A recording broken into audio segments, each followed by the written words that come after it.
లేవియాకాండం 1వ అధ్యాయంలో burn offering గురించి మనం మాట్లాడుకున్నాం. ఉదయకాల వేళలో ఆ దహన బలికి అవసరమైనది 3 విషయాలు మనం జ్ఞాపకం చేసుకున్నాం. ఒకటి, గోవులు అనేది. గోవులు దేనికి సాదృశ్యం? మన ప్రభువు యొక్క సేవకత్వానికి, పరిచర్యకు సాదృశ్యం. గొర్రె అనేది ఆయన మృదుత్వం, ఆయన సాత్వికత్వానికి, ఆయన దీనత్వానికి సాదృశ్యం. దహన బలికి అర్పించినది పక్షి జాతిలోనిది అన్నాడు. ఎందుకు పక్షి అర్పించాలి? 5వ అధ్యాయం 7వ వచనం. 5వ అధ్యాయం 7వ వచనం. అతడు గొర్రె పిల్లను తేజాలని ఎడల, అంటే గొర్రె పిల్లను తేవడానికి అంత స్తోమత, అంత స్థితి లేకపోతే, గోవును తేగలేకపోతే, గొర్రెను తేలేకపోతే, అంత సామర్థ్యత లేకపోతే అతడు దేన్ని తేవాలి అంటే ఆ పక్షిని తీసుకుని రావాలని. గువ్వ అన్నాడు. డవ్ అని, పావురము అనే మాట మనం చూస్తూ ఉన్నాం. కానీ ఇక్కడ కొన్ని విషయాలు ఉన్నాయి. గోవు అనేది బలిపీఠానికి మించి ఉంటుంది. గొర్రె బలిపీఠము కొలతలకు లోపల ఉంటుంది. కానీ పక్షి జాతిలోనిది మాత్రం చిన్నగా ఉంటుంది. గోవుల్లో కానీ గొర్రెల్లో కానీ లోపలున్న అవయవాలు తీయాలి, కానీ పక్షిలో ఉన్నటువంటి అవయవాలు తీయకూడదు. ఆ విషయాన్ని మనం చూస్తున్నాం. ఈ సమయంలో ఈ యొక్క దహన బలి ఇష్టపూర్వకంగా అర్పించేది అని, వాలంటరీగా నా అంతటా నేను చేసేది, ఒత్తిడితో బలవంతంతో కాదు దహన బలి అర్పించడం. ఇది ఎప్పుడు అర్పించాలి? అప్పుడప్పుడు కాదు. ఏ విధంగా అర్పించాలి? నిర్గమాకాండం 29వ అధ్యాయం 42వ వచనం. 29:42. ఇది యెహోవా సన్నిధిన సాక్ష్యపు గుడారం యొక్క ద్వారమునొద్ద మీ తరతరములకు నిత్యముగా అర్పించు దహన బలి అన్నాడు. మీతో మాత్రము కాదు, మీ తరతరములు అర్పించాలి అన్నాడు. 29వ అధ్యాయం 17వ వచనం. అంతటా నీవు ఆ పొట్టేలును దాని అవయములను దేనికి అది విడదీసి, దాని ఆంత్రములను, దాని కాళ్లను కడిగి, దాని అవయములతోనూ తలతోనూ చేర్చి బలిపీఠం మీద ఆ పొట్టేలంతయు దహించాలన్నాడు. అంటే పొట్టేలు మొత్తము దహించబడాలి, పొట్టేలు మొత్తము ఆయనకు చెందాలి. నీవైనా నేనైనా సజీవ యాగంగా, ఒకప్పుడు ఈ చేతులు మన చేతులే, ఈ కాళ్ళు మన కాళ్లే, ఇవి మన దేహమే, కానీ ఇప్పుడు మనది కాదు. మీరు మీ సొత్తు కారు, విలువ పెట్టి కొనబడిన వారు. అలాగినట్లయితే మనము ఆయనకు చెందిన వారు, మనము ఆయన వారం, ఆయనకు సంబంధించినటువంటి వారు. అందుకే రోమీయులకు రాసిన పత్రిక 1వ అధ్యాయం 7వ వచనం చివరి మాట మనం చదువుదాం. రోమీయులకు రాసిన పత్రిక 1వ అధ్యాయం 7వ వచనము చివరి లైను మనం చదువుదాం. మీరును వారిలో ఉన్నవారై యేసుక్రీస్తు వారుగా ఉండుటకు పిలువబడి ఉన్నారు. మనం ఎవరి వారము? ఆయన వారం, ఆయనకు సంబంధించిన వారం, ఆయనకు చెందిన వారం. కాబట్టి ఇది మనది కాదు. ఒకప్పుడు మన దేహముతో ఇష్టం వచ్చినట్టుగా చేశాం. ఇప్పుడు ఇది మన దేహము కాదు, మన చేతులు కాదు, మన కాళ్ళు కాదు. అన్నీ చేయడానికి స్వాతంత్రత ఉన్నది, కానీ అన్నీ చేయదగినవి కాదు అని అన్నాడు. అలాగైతే అంతా కూడా ఆయనకు చెందాలి. ఆయనకు మాత్రమే మనము చెందినటువంటి వారు. మనమందరము కూడా మన ఆలోచనలు కానీ మన విధానాలు ఆయనకు చెందాలి. 3వది, ఈ తెల్ల గువ్వ అని లేదా పావురపు పిల్ల అని మనం చూస్తున్నాం. 4 మన ప్రభు అయినటువంటి యేసుక్రీస్తు వారిని సూచిస్తూ ఉన్నాయి. ఒకటి, తెల్ల గువ్వ. తెలుపు అనేది ఆయన పరిశుద్ధతకు సాదృశ్యం. లేవియాకాండం 11వ అధ్యాయం 44వ వచనం. లేవియాకాండం 11:44. నేను మీ దేవుడైన యెహోవాను, నేను పరిశుద్ధుడను గనుక మీరును పరిశుద్ధులై ఉండవలెను. 45వ వచనం. నేను మీకు దేవుడినై ఉండుటకు ఐగుప్తు దేశంలోని మిమ్మల్ని రప్పించిన యెహోవాను, నేను పరిశుద్ధుడను గనుక మీరును పరిశుద్ధులు కావలెను అని అన్నాడు. అలాగైనట్లయితే తెల్ల గువ్వ తెలుపు అనేది పరిశుద్ధతకు సాదృశ్యం. ఈ విషయాన్నే పేతురు పత్రికలో ప్రస్తావిస్తూ వచ్చాడు. పేతురు రాసిన మొదటి పత్రిక 1వ అధ్యాయం 14వ వచనం, నేను పరిశుద్ధుడనై ఉన్నాను గనుక మీరును పరిశుద్ధులై ఉండుడి అంటున్నాడు. అలాగైనట్లయితే హృదయ శుద్ధి గలవారు ధన్యులు, వారు దేవుని చూచెదరు అని అన్నాడు. పరిశుద్ధత లేకుండా ఎవరును ప్రభువును చూడడు అని అన్నాడు. పరిశుద్ధత ఉండాలి. పరిశుద్ధత ఉంటే ఎవరిని చూస్తాం? ఎవరిని చూస్తామండి? మళ్ళీ ఇప్పుడు నన్ను చూడాలండి ఏముండాలి? కళ్ళు మూసుకుని నన్ను చూడలేరు, కళ్ళు తెరిస్తే నన్ను చూస్తారు. కొంతమంది మొదటి పాట నుండి నిద్రపోతారట. ఎవరు వాక్యం చెప్పినా నిద్రపోతారు, ఎవరు పాట పాడినా నిద్రపోతారు. నిద్ర అనేది ఒక ప్రత్యేకమైన కృపావరం, అది అందరికి ఉండదు. కొంతమంది ప్రత్యేకంగా ఉంటారు సంఘాల్లో, వాళ్ళు ఎప్పుడైనా చూడండి నిద్రపోతారు. వాళ్ళకున్నంత మంచి ఆరోగ్యం మనకు ఉండదు. నిద్ర ఆరోగ్యానికి మంచిదే. ఇక్కడ కాదు, ఇంటి దగ్గర.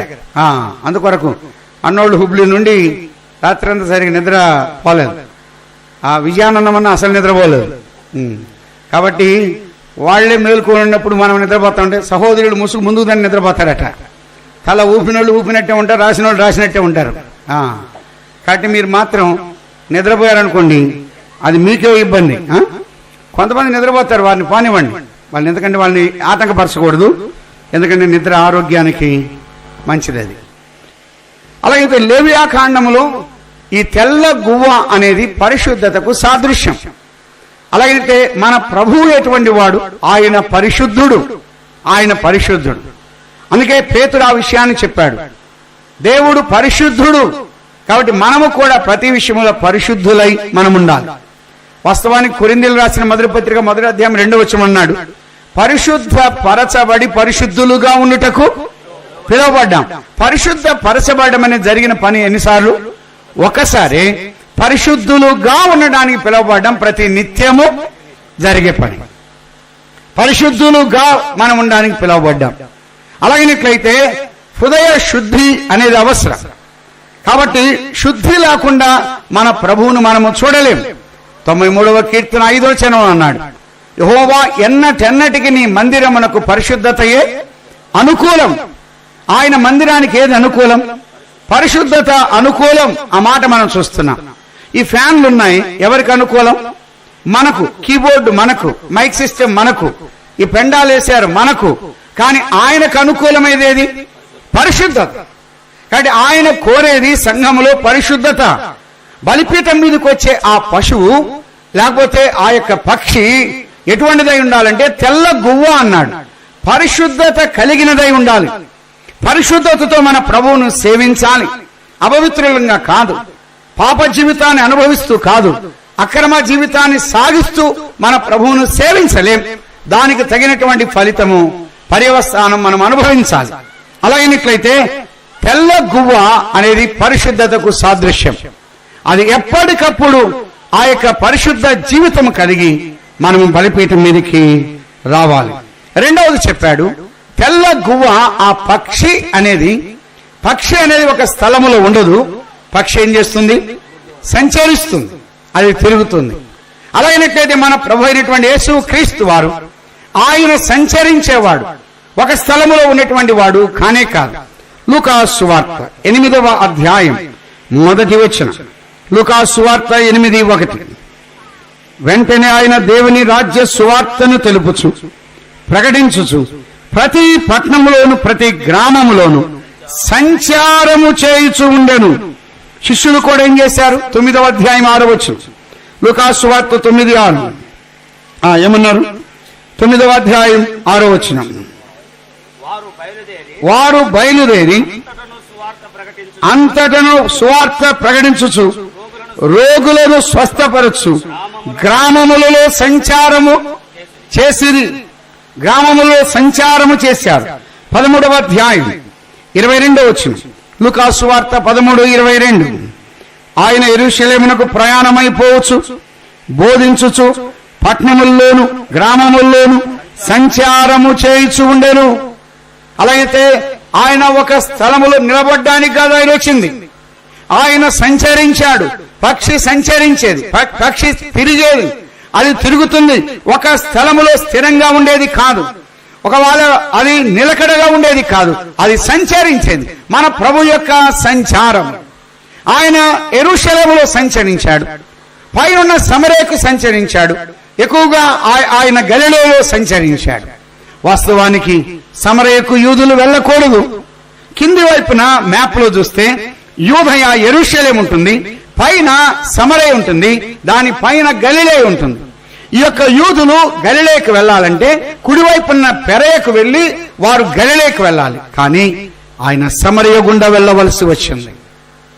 యోహాను సువార్త 4వ అధ్యాయంలో మొదటి 2-3 వచనాలు చెప్పాడు. ఆయన సమరయ గుండా వెళ్తున్నాడు, సమరయ మార్గముల గుండా వెళ్తున్నాడు. ఆయన సమరయకు సంచరించాడు, ఆ ప్రాంతాలకి వెళ్ళాడు. ఒక్కరున్నా సంచరించాడు, ఇద్దరున్నా సంచరించాడు, 100 మంది ఉన్నా సంచరించాడు, వేల సంఖ్యలో ఉన్న ఆయన సంచరించాడు. ఆయన పట్టణముల్లో సంచరించాడు, గ్రామముల్లో సంచరించాడు. ఆయన సువార్త ఒక్కరికి చెప్పాడు, వేల మందికి చెప్పాడు. ఈ మధ్య ఒక బ్రదర్ వాక్యం చెప్పండి అంటే, అన్న 5 మందే ఉన్నారు, నాకు ఊపు రావట్లేదంట. ఏం రావాలట? ఎక్కువ మంది ఉండాలి, కొంతమందికి ఊపు రావాలి. కొన్నిసార్లు కొంతమంది అంటారు, నాకు 3వ వర్తమానం ఇవ్వండి అంటారు. ఎందుకు? అప్పుడు జనాలు వస్తారు కాబట్టి. ఇది చాలా తప్పుడు విధానాలు. చాలా సందర్భాల్లో ఒక్కరున్న ఆయన వెళ్లి మాట్లాడాడు. సమరయ స్త్రీ ఒక్క సహోదరి కొరకు ఆయన ఎంత దూరం నడిచి వెళ్ళాడు. ఆయన సంచరించాడు. ప్రియులారా, సుఖాన్ని కోరుకున్నవాడు, తన యొక్క క్షేమాన్ని కోరుకున్నవాడు కానే కాదు. ఆయన సంచరించాడు. 30 సంవత్సరాలు నజరేతులో ఉన్నాడు. 3.5 సంవత్సరం కపెర్నహూములో తన పట్టణముగా చేసుకుని ఆయన చుట్టుపక్కల ప్రాంతాలకు ఆయన సంచరించాడు. వసతులున్నా లేకపోయినా, అవసరాలు తీర్చినా తీర్చకపోయినా, అక్కరలు తీర్చినా తీర్చకపోయినా ఆయన సంచరిస్తూ తన యొక్క ఉద్దేశం ఎందుకొరకు వచ్చాడో ఆ యొక్క ఉద్దేశాన్ని నిర్వర్తించడానికి ఇష్టపడ్డాడు. సోదరుడా, సోదరి, ఒక విశ్వాసిగా, ఒక సేవకుడుగా, ఒక పెద్దగా ఒక స్థలంలో ఉండడం కాదు, స్థానిక సంఘములో సంచరించే ఆలోచన నీకుందా? కొన్నిసార్లు కొన్ని గృహాలు దర్శించే విధానం ఉన్నదా? కొన్ని స్థలాలకు వెళ్ళి సువార్త ప్రకటించే విధానం ఉన్నదా? కొన్ని స్థలాల్లో మనం ఒంటరిగా ఉండడం కాదు, మనము సంచరిస్తే చాలు. వారు సంచరించారు. అపోస్తల కార్యములో పేతురు సంచరించాడు, సువార్త ప్రకటిస్తూ సంచరించాడు, సాక్ష్యమిస్తూ సంచరించాడు, స్వస్థపరుస్తూ సంచరించాడు. ఈ 3 సందర్భాలు అపోస్తల కార్యములో ఉన్నది. ఆయన సంచారము. ఆయన సంచరించాడు, బేతనియకు వెళ్ళాడు, అనానుకూలమైన గ్రామములో ఆయన సంచరించాడు. ఒక పక్షి ఒక స్థలములో ఉండదు, అది సంచరిస్తుంది.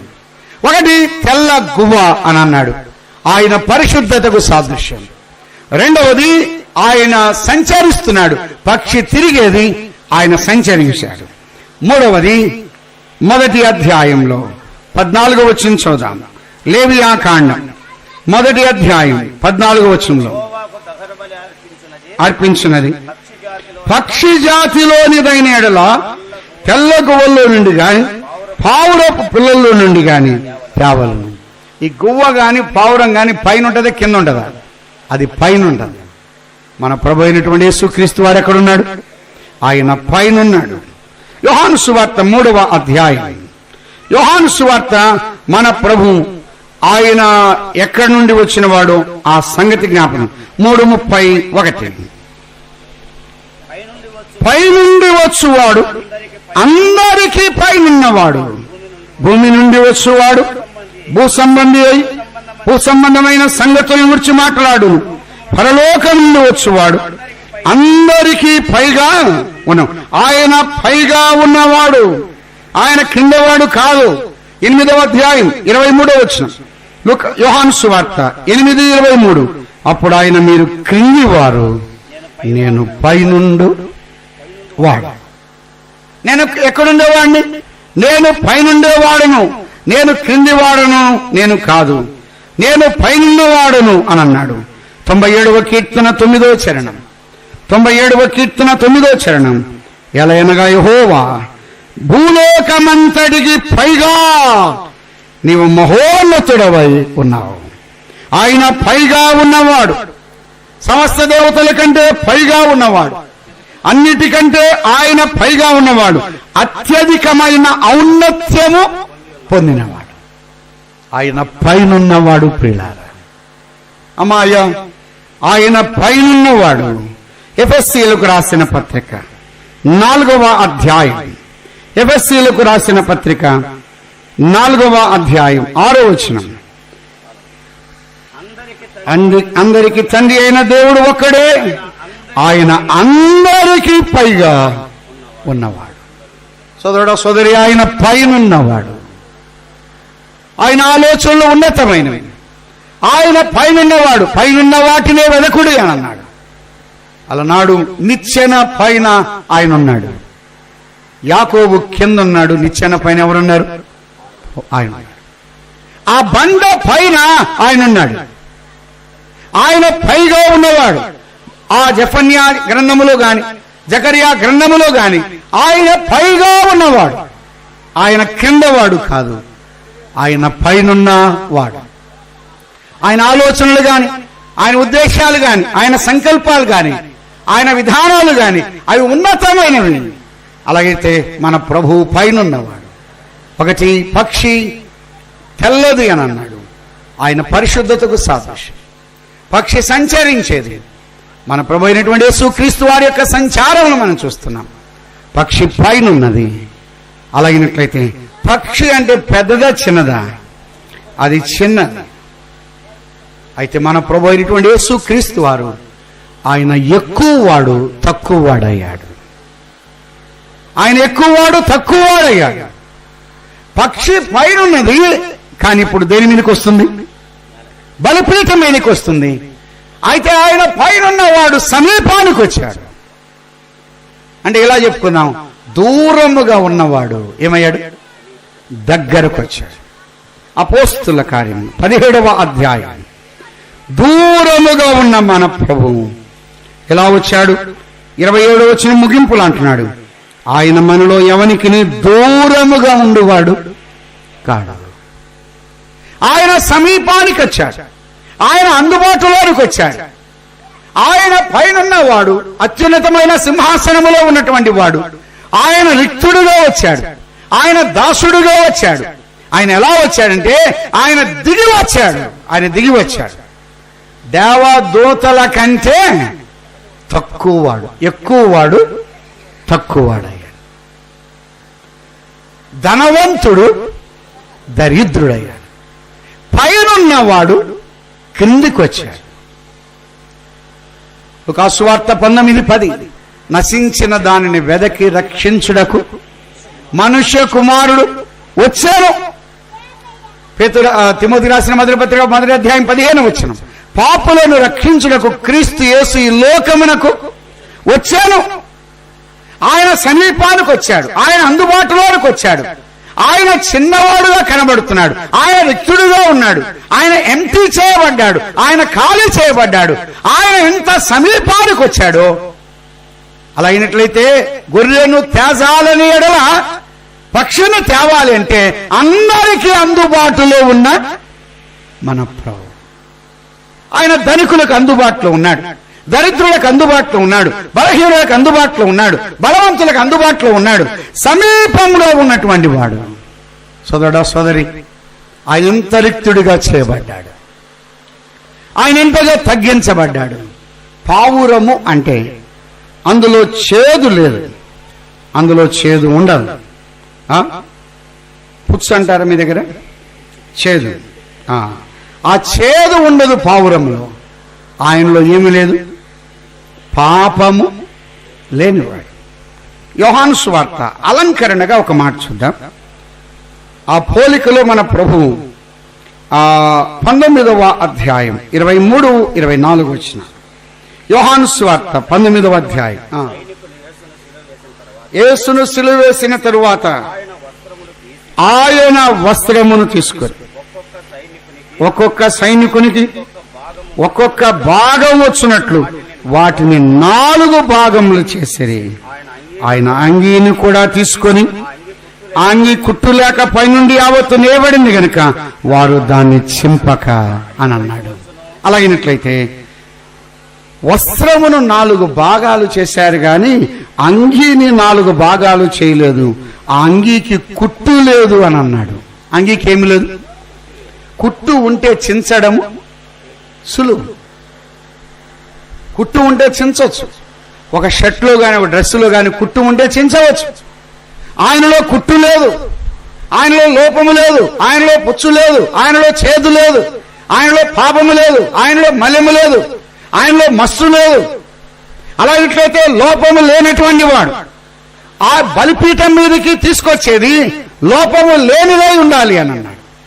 లేవియాకాండములు అదే చెప్పాడు, నిర్గమాకాండములు అదే చెప్పాడు. లోపము లేనిది బల్యార్పణ కొరకై సిద్ధపరిచి తీసుకొని రావాలి. అలాగినట్లయితే లోపము లేనిటువంటి మన ప్రభువు నీ కొరకు నా కొరకు ఈ లోకానికి దిగి వచ్చాడు. ఈ 3 విషయాలు చెప్పాడు. ఒకటి, అది గోవులు అని అన్నాడు, ఆయన సేవకత్వానికి సాదృశ్యం. రెండవది గొర్రె అని అన్నాడు, ఆయన సాత్వికత్వానికి సాదృశ్యం.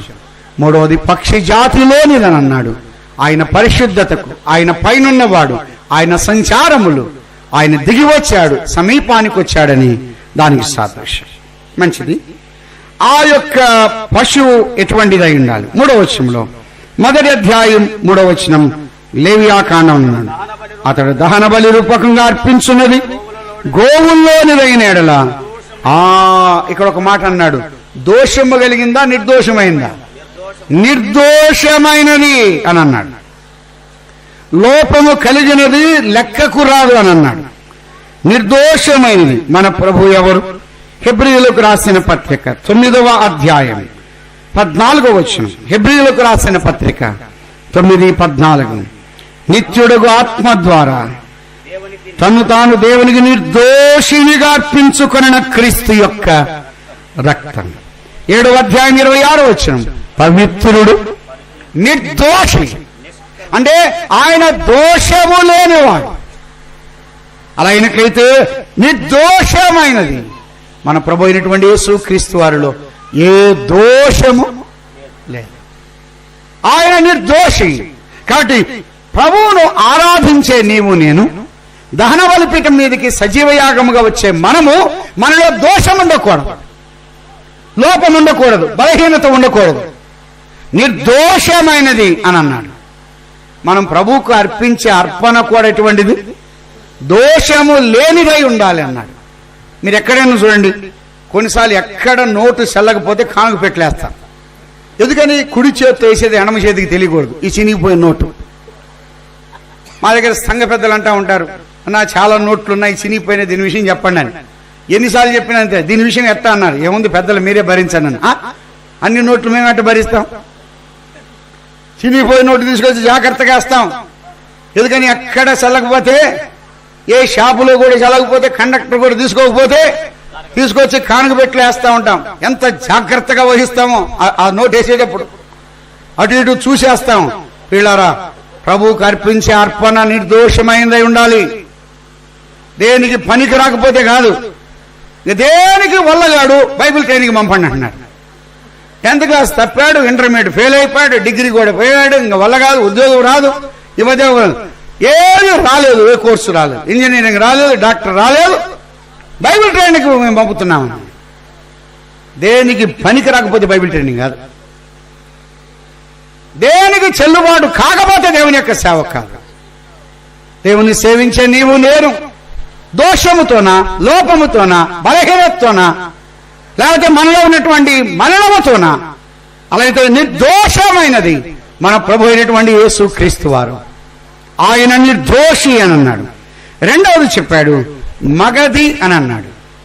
మగది అనేది బలానికి సాదృశ్యం. హెబ్రీయులకు రాసిన పత్రిక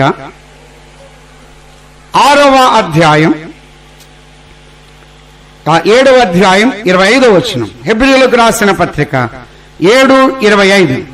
ఈయన తన ద్వారా దేవుని యొద్దకు వచ్చు వారి పక్షమున విజ్ఞాపనము చేయుటకు నిరంతరము జీవించుచున్నాడు గనుక వారిని సంపూర్ణముగా రక్షించుటకు ఆయన శక్తిమంతుడు అని అన్నాడు. మగధి అంటే ఆయన శక్తికి బలానికి సాదృశ్యం. జెఫన్యా గ్రంథం 3వ అధ్యాయం 17వ వచనం. జెఫన్యా గ్రంథం 3:17. నీ దేవుడైన యెహోవా నీ మధ్య ఉన్నాడు, ఆయన శక్తిమంతుడు. బలిపీఠం మీదకి వచ్చే ఈ యొక్క పశువు మగదై ఉండాలి. దాని భావం ఏమనగా ఆ శక్తిని ఉపయోగించాలి, బలాన్ని ఉపయోగించాలి. మన యొక్క శక్తి ప్రభు కొరకు, మన యొక్క బలము ప్రభు కొరకు, మనకున్నటువంటి వనరులు వసతులు ప్రభు మనకిచ్చినవి దేవుని యొక్క పని కొరకై మనం ఉపయోగించాలి. సోదరుడ సోదరి, మన యొక్క వాహనాలు గాని, మనకున్న ఇళ్ళు గాని, మనకున్న సంపద గాని, మనకున్న సొమ్ము గాని, మనకున్న సదుపాయాలు గాని దేవుని యొక్క పని కొరకై ఉపయోగించాలి. ఆ మగది అనగా అది బలమైనది. ఆయన తన యొక్క శక్తిని మన కొరకై ధారపోశాడు. యవ్వన కాలములో ఆయన శక్తినంతా నీ కొరకు నా కొరకు ధారపోశాడు. ఆయన రక్తంలో ఉన్న శక్తి, ఆయన బలములో ఉన్నటువంటిదంతా కూడా మన కొరకై ఆయన ధారపోసిన విధానం మనం చూస్తూ ఉన్నాం. సోదరుడా సోదరి, మన వాహనాలు ఎప్పుడైనా దేవుని పనికి ఉపయోగించామా? మన గృహాలు ఎప్పుడైనా దేవుని పనికి ఉపయోగించామా? మనకున్న వనరులు వసతులు దేవుని పని కొరకు ఉపయోగించామా? మన యొక్క శక్తిని, మన యొక్క ఎఫర్ట్స్ అనేది దేవుని యొక్క పనికి ఉపయోగించాలి. మన యొక్క బలం, మన యొక్క శక్తి సామర్థ్యతలు, మనకున్నటువంటి జ్ఞానం, మనకున్న ఆలోచన, మనకున్న శైలి, మన యొక్క రాతలు దేవుని పని కొరకై ఉపయోగించాలి. కానీ వాటి కొరకు అనవసరంగా ఉపయోగించొద్దు. కొంతమంది ఈ వాట్సాప్లో ఉదయం 5 గంటలు లేచిన ఇదే పని, ఇదే దొరువు అంటారు. ప్రకాశం జిల్లాలో అటు పక్క ఏ దొరువు, ఇదేంటే వాళ్ళిట్ట వీళ్ళిట్ట ఇటండి, ఒకరి మీద ఒకరు వేసుకోవడమే. మన శక్తి దానికి ఉపయోగించడానికి కాదు, అనవసరంగా వేరే వాటికి ఉపయోగించి మనం ఎందుకు డిస్టర్బ్ అవ్వాలి? దేవుని పని కొరకే మన ఆలోచనలు ఉపయోగించబడాలి. దేవుని యొక్క కార్యము కొరకై మన యొక్క విధానాలు ఉపయోగించబడాలి. దేవుని దాసులు విజయానందం గారు ఉన్నారు, చాలా పాటలు రాశారు. వాళ్ళకు ఉన్నటువంటి ఆలోచనలు, వారు ఎక్కువగా బాగా పాడలేరు, కానీ వారు రాసిన పాటలు ఎంతగానో ఎక్కువగా వ్యాప్తి చెందాయి. వారికి ఉన్న ఆలోచన దేవుని పని కొరకు ఉపయోగించడం, దేవుని సేవ కొరకు ఉపయోగించడం. సోదరుడా సోదరి, మనం వాటి కొరకు కాదు, మనకున్న ఆ బలము, ఆ శక్తి సామర్థ్యతలు దేవుని కొరకై మనం ఉపయోగిస్తాం. అది మగది అని అన్నాడు. ఆ తర్వాత లేవియాకాండం 1వ అధ్యాయం 6వ వచనాన్ని మనం చూద్దాము.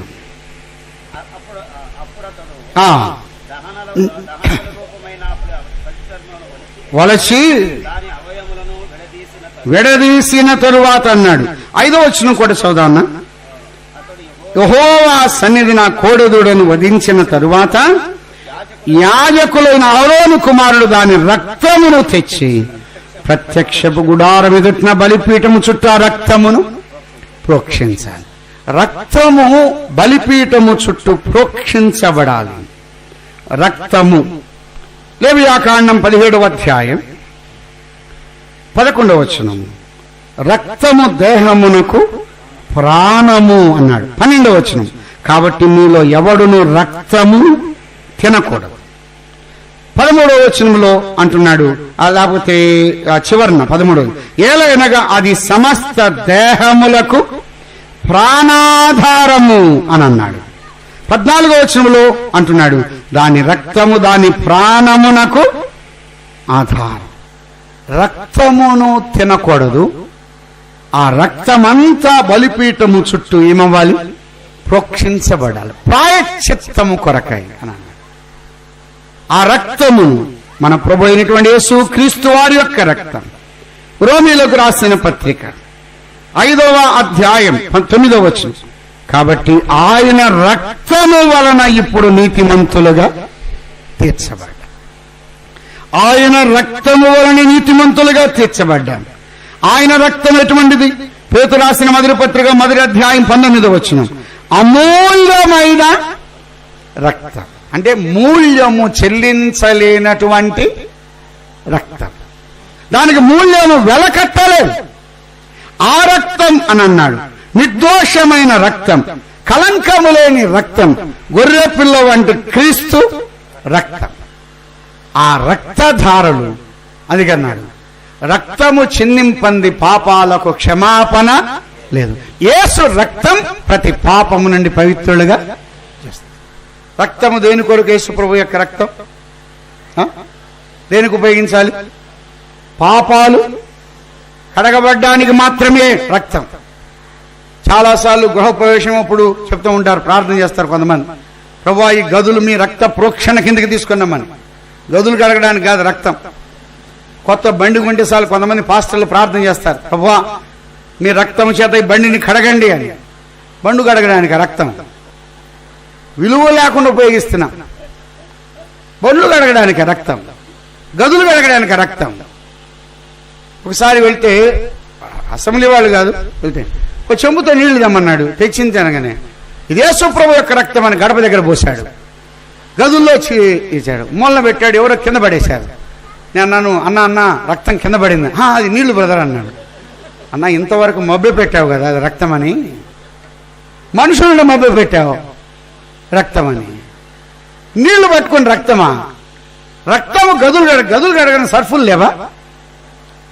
బండ్లు శుభ్రయడానికి కావలసినవి లేవా? రక్తము చేతన, రక్త ప్రోక్షణ. ఆ రక్తము దేని కొరకు? అది విలువైన రక్తం, అది అమూల్యమైన రక్తం. అటువంటి రక్తాన్ని వాటిని కడగడానికి కాదు, ఆ రక్తం ఎందుకొరకు? యేసు రక్తము ప్రతి పాపము నుండి పవిత్రులుగా చేయడానికి. రక్త ప్రోక్షణ కిందికి రావాలి. అవసరతను బట్టి నేను దాటి వెళ్తున్నాను. మొదటి అధ్యాయంలో దాని ప్రాయశ్చిత్తము కలుగునట్లు అని అన్నాడు 4వ వచనంలో. 6వ వచనం అన్నాడు, అప్పుడు అతడు దహన బలి రూపకమైన పశు చర్మమును ఒలిచి. ఇది కాలిపోయేదాని కొరకు ఈ పశు చర్మాన్ని ఎందుకు ఒలవాలి? చర్మం ఉండకూడదు. ఈ చర్మం ఉంటే ఉన్ని ధరించింది ప్రధాన యాజకుడు తొడుక్కోకూడదు, పరిచర్య చేయడానికి అది వేయకూడదు అన్నాడు. అది ఏమవుతుంది? అది వాసన కొడుతుంది. చర్మము వాసన కొడుతుంది. చర్మాన్ని ఉంచకూడదు, చర్మాన్ని తీసివేయాలి. ఈ పశువును మాత్రమే కాల్చివేయాలి. చర్మము అనేది గుర్తింపునకు సాదృశ్యం. దహనబలి పీఠం మీదకి వచ్చే పశువు ఫలాని పశువు అని తెలియకుండా ఉండాలి అంటే ఖచ్చితంగా చర్మము లేకుండా ఉండాలి. మన ఐడెంటిటీ, మన గుర్తింపు చర్మాన్ని బట్టి. పొట్టేలు గాని మేక గాని చూసినట్లయితే కొన్నిసార్లు గొర్రె గాని ఇవి కోసేటప్పుడు అంతా చర్మము తీసి తోక దగ్గర అంత పెడతాడు. ఎందుకు తెలుసా? ఇది నమ్మించడానికి, ఒప్పించడానికి. ఇది పొట్టేలు అని అనాలంటే ఏముండాలి? ఈ తోక ఉండాలి. నేను ఫలాని అని అనిపించుకోవాలంటే ఆ తోక ఉండాలి. Identity, there is no identity. ఏ రకమైన గుర్తింపు ఉండకూడదు. మన గుర్తింపు ఒకటే. ఇందాక మనం చదువుకున్నాం, రోమీయులకు రాసిన పత్రిక 1వ అధ్యాయం 7వ వచనం చివరి మాట అన్నాం, మనము యేసుక్రీస్తు వారం అనండి. మన గుర్తింపు ఏంటి? మనం ప్రభువు వారం, ఆయన చెందిన వారం, ఆయన విశ్వాసం ఉంచిన వారం, ఆయన బిడ్డలుగా తీర్చబడిన వారం. నా గుర్తింపు ఫలాని కాదు, ఫలాని కులమని కాదు, ఫలాని గోత్రమని కాదు, ఫలానికి సంబంధించిందని కాదు. ఆ తాట తీయబడాలి, చర్మం వలవబడాలి. ఎంత తీస్తే అంత మంచిది. తాట పెట్టుకున్నట్లయితే ప్రమాదం ఉన్నది. సంఘాల్లో నేటి దినాల్లో సంఘాల్లో తాట పెట్టుకుని చలామణి అవుతున్నటువంటి అనేక మంది కుటుంబాలు ఉన్నాయి. విచారకరమైన సంగతి. సోదరుడా సోదరి, చర్మము తీయబడి బలిపీఠం మీదకి వద్దాం. మన గుర్తింపు ఒకటే. పేతురు యోహాను గురించి ఒక మాట రాయబడింది, వారు యేసుతో కూడా ఉన్నారు. వారు జాలరులు కాదు, లేదా వారు మిగతా వారు కాదు. వారి గుర్తింపు అది కాదు, వారు యేసుతో కూడా ఉన్నవారు. ఆ చర్మము తీయబడాలి, దాన్ని ఒలచి దాని అవయవములను విడదీసిన తర్వాత నేను ముగిస్తాను. అవయవములను విడదీయాలి. ఇక్కడ 2 వివరణ ఇవ్వాలనుకున్నాను. ఒకటి, ఇది 5 మోరలు వెడల్పు పొడవు ఉన్నది. ఈ గోవు అనేది కొన్నిసార్లు పెద్దగా ఉంటుంది, గొర్రె చిన్నగా ఉంటుంది. గోవు బలిపీఠము దాటి ఉంటుంది. గోవు బలిపీఠము దాటి ఉండకుండా ఉండాలంటే లోపల ఉన్న అవయవాలు ఏం చేయాలి? తీసిన తర్వాత గోవు ఏమైంది? సంకుచితమైంది. అప్పుడు బలిపీఠం లోపలికి వచ్చేది. గొర్రెకి ఎందుకు తీయాలంటే లోపలున్న అవయవాలు బాగా కాలాలి అంటే ఆ లోపలున్న అవయవాలు తీయాలి. కానీ పక్షికి తీయకూడదు. 17వ వచనం, అతడు దాని రెక్కల సందున దాన్ని చీల్చవలను గాని అవయవ విభాగములను విడదీయ. ఎందుకంటే చిన్న పక్షి అది ఆ మంటకు ఏమైపోద్ది? కల. ఇప్పుడు అర్థమైందా? లోపలున్న అవయవాలు విడదీయాలి. కొలస్సీయులకు రాసిన పత్రిక 3వ అధ్యాయం 5వ వచనం. కొలస్సీయులకు రాసిన పత్రిక 3వ అధ్యాయం 5. కావున భూమి మీద ఉన్న మీ అవయవములను అనగా జారత్వము, అపవిత్రత, కామాతురత, 3:1 దురాశను, విగ్రహారాధనైన ధనాపేక్షను చంపివేయండి. మన అవయవాలు చంపివేయాలి. అక్కడ ఉన్న అవయవాలు తీసివేయాలి. ఈ యొక్క అవయవాలు కాల్చబడాలి. ఈ అవయవాలు చంపివేయాలి. అందుకే అంటున్నాడు, జారత్వముతో గాని, అపవిత్రత గాని, కామాతురత, ఈ 3 ఒకే కోవకు చెందినవి. వాటితో మనము దేవుని సేవించలేము. దురాశ ఏ రకమైనటువంటి ఆశ, సేవలో గాని, ఇంటి దగ్గర గాని, వ్యక్తిగతంగా గాని, ఆత్మీయంగా గాని ఏ రకమైన దురాశ ఉండకూడదు. 3వ చెప్తున్నాడు, ధనాపేక్ష అని అన్నాడు. సొమ్ముతో ఏదో లాభ సాధకముతో దేవుణ్ణి సేవించలేం. వాటిని కాల్చివేయాలి, వాటిని చంపివేయాలి. మరొక ఆలోచన, ఈ బలిపీఠము కొలతలను మించి గోవు ఉన్నట్లయితే ఆ గోవులో ఉన్న అవయవాలు ఏం చేయాలి? తీసినట్లయితే మొత్తము ఈ గోవు ఆ బలిపీఠము కొలతలు లోపలికి ఉంటుంది. ఎప్పుడైనా గుర్తుపెట్టుకోవాలి, బలిపీఠము దాటి గోవు ఉండడానికి వీలు లేదు. సోదరుడా, సోదరి, నీవైనా నేనైనా వాక్య కొలతలు దాటి ఉండడానికి వీలు లేదు. సంఘ కొలతలు దాటి ఉండడానికి వీలు లేదు. సంఘము మనము చెప్పినట్టుగా వినడం కాదు, సంఘం చెప్పినట్టుగా మనము వినాలి, అడ్జస్ట్ అవ్వాలి. నాకు ఇష్టమున్నా ఇష్టం. సంఘములో పెద్దలు ఉన్నారు, సేవకులు ఉన్నారు. సేవకులు పెద్దలు చెప్పినట్టుగానే సంఘ నిర్వహణ మనం చేయాలి తప్ప మనం చెప్పినట్టుగా సేవకులు పెద్దలు ఈ దినాల్లో అంతా ఉల్టా అయిపోయింది. ఈ పెళ్లి ఇట్ట చేస్తేనే సరి, లేకపోతే మీ మందిరానికి రాం అని బెదిరించేవాళ్ళు ఉన్నారు. సేవకులను పెద్దలను మన కంట్రోల్కి తీసుకోవడం కాదు, వారు సంఘం యొక్క క్రమ ప్రకారం మనం ఉండాలి, కానీ మన క్రమ ప్రకారం సంఘం ఉండడానికి వెళ్ళాను. ఒక ఆఫీసులో నేను పనిచేస్తున్నాను. వాళ్ళు 9 గంటలకు రమ్మన్నారు. నేను వెళ్ళి, సార్ ఇంతకుముందు ఆఫీస్కి 10:30కి వెళ్ళానంటే, అయ్యా ఆఫీసు రూల్స్ వేరు, మా యొక్క ఆఫీసు యొక్క రూల్స్. నీకు ఇష్టమున్నా ఇష్టం లేకపోయినా నువ్వు ఎన్ని గంటలకు రావాలి? ఈ 9 గంటలకే రావాలి. సార్ నేను 12:30కు భోజనం చేస్తా. లేదయ్యా, మాకు 1 గంటకు మేము భోజన టైము. నీకు ఇష్టమున్నా ఇష్టం లేకపోయినా నువ్వేమవ్వాలి? అడ్జస్ట్ అవ్వాలి. సోదరుడు, సోదరి, సంఘములో నాకు ఇష్టమున్నా ఇష్టం లేకపోయినా సంఘ నియమానికి అడ్జస్ట్ అవ్వాలి, సంఘ పద్ధతులకు అడ్జస్ట్ అవ్వాలి. సేవకులను పెద్దలను బాధ పెట్టొద్దు. పెళ్లిళ్ళలో గాని, గృహప్రవేశాలప్పుడు గాని, విందుల్లో గాని, ఏదైనా విషయాల్లో గాని ఆచారాలు పద్ధతులు పెట్టి వారిని నొప్పించవద్దు. సంఘ పద్ధతి ప్రకారం మనం వెళ్ళాలి, కానీ మన పద్ధతి ప్రకారం సంఘం వెళ్ళడానికి వీలు లేదు. సంఘ కొలతల లోపల మనం ఉందాం, వాక్య కొలతల లోపల మనం ఉందాం. మనం అడ్జస్ట్ అయిపోదాం. మనకు అనుకూలత ఉన్నా లేకపోయినా, మనకు కష్టం ఉన్నా, మనకు బాధ ఉన్నా, మన వ్యాధన ఉన్నా, మనకు ఇబ్బంది ఉన్నా, మనం అడ్జస్ట్ అవుతే దేవుడు మహిమపరచబడతాడు. అందుకే భక్తుడు అన్నాడు, న్యాయమైన త్రాసులో ఆయన నన్ను తూసులుగాక. దర్శన విషయంలో అన్నాడు, నేను నిన్ను తోసగా నువ్వు తక్కువ వాడుగా కనబడ్డావు. నీ భక్తి తక్కువైంది, నీ ఆత్మీయత తక్కువైంది, నీ యథార్థత తక్కువైంది, నీ ప్రార్థనా జీవితం తక్కువైంది, నీ నమ్మకత్వం తక్కువైంది. నా కొలతల ప్రకారం నువ్వు లేవు, నీ కొలతల ప్రకారం నువ్వు ఉన్నావు. సోదరుడా సోదరి, మన కొలతల ప్రకారం మనం ఉండడం కాదు, కానీ దేవుని యొక్క పారామీటర్ చొప్పున ఆయన కొలతల ప్రకారం మనం జీవించాలి. అందుకొరకే బలిపీఠం మీదకి రావాలి. వచ్చిన పశువు అది కాలిపోతుంది, అది లేచి నిలబడిద్దా? తోకాడిచ్చిద్దా? కొన్నిసార్లు సంఘాల్లో నేనెవరినో తెలుసా, నా సంగతి తెలుసా, పాత రత్నాకరణ బయటికి తేవద్దు, బైబిల్ సంచి పక్కన పెట్టానా, అప్పుడప్పుడు తోకాడి సచ్చాం, చచ్చిపోయాం, లేవలేం, నిలవలేం, నడవలేం, మనదేమీ లేదు, కానీ మన శరీరం ముందుకొస్తుంది.